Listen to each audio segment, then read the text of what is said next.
విశేషం. పుష్యమాసం ప్రారంభం. చంద్రుడు పుష్యమి నక్షత్రంలో ఉండంగా వచ్చే మాసమే పుష్యమాసం. పుష్య అంటే పోషణ, శక్తి, శుద్ధత్వానికి సంకేతం. ఈ మాసం శీతాకాలంలో వస్తుంది కాబట్టి ఆరోగ్యపరంగా, ఆధ్యాత్మికంగా అత్యంత శ్రేష్టమైనది.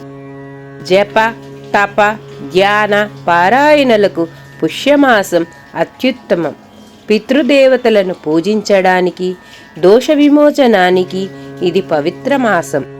వేదాలు, మంత్రాలు నేర్చుకోవడానికి శ్రావణ పౌర్ణమి నుంచి పుష్య పౌర్ణమి వరకు సమయం అత్యంత శుభం. శివుడికి కార్తీకం ఎలా, విష్ణువుకి ఆశ్వీజం ఎలా ఉంటాయో శనీశ్వరుడికి పుష్యమాసమే పరమప్రీతికరం. ఎందుకంటే శని జన్మ నక్షత్రం పుష్యమి. పుష్యమంతా శని పూజ చేస్తే అనార్థాలు తొలగిపోతాయని పురాణాలు చెప్తున్నాయి.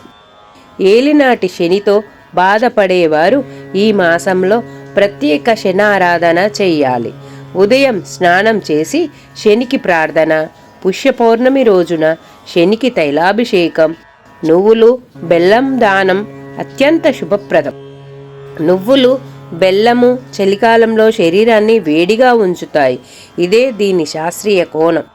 గరుడ పురాణం ప్రకారం నాభిస్థానం శని స్థానం.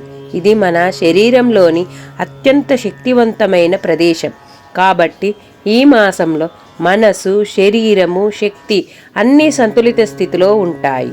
పుష్యమాసం తొలి అర్ధభాగం విష్ణు ఆరాధనకు శ్రేష్ఠ కాలం.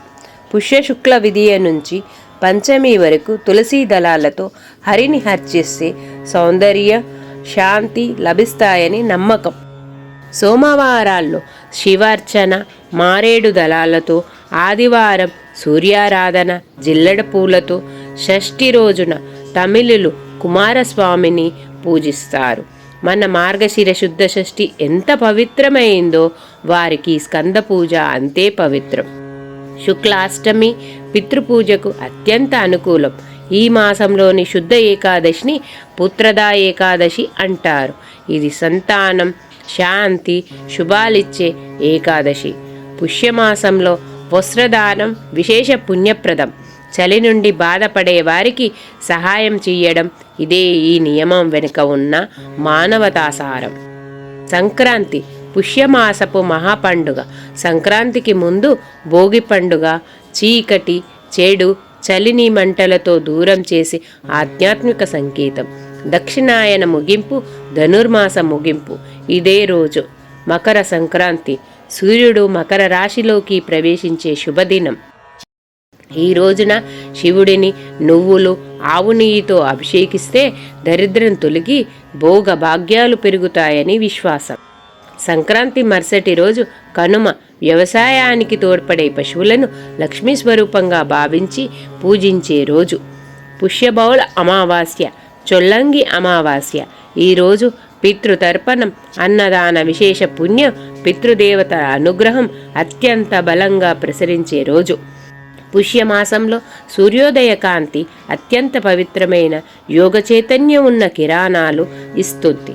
ఈ కాంతి మనసులోని అశుద్ధతలను తొలగించి బుద్ధి, ప్రాణశక్తిని బలపరుస్తుంది. పుష్యమాసం శరీరము, మనసు, ఆత్మ మూడు శుద్ధి పొందే దివ్యకాలం. ఇది పోషణం, శాంతి, చైతన్యం, ఆధ్యాత్మిక అభివృద్ధి కలిగించే పవిత్ర మాసం. సర్వే జనా సుఖినో భవంతు.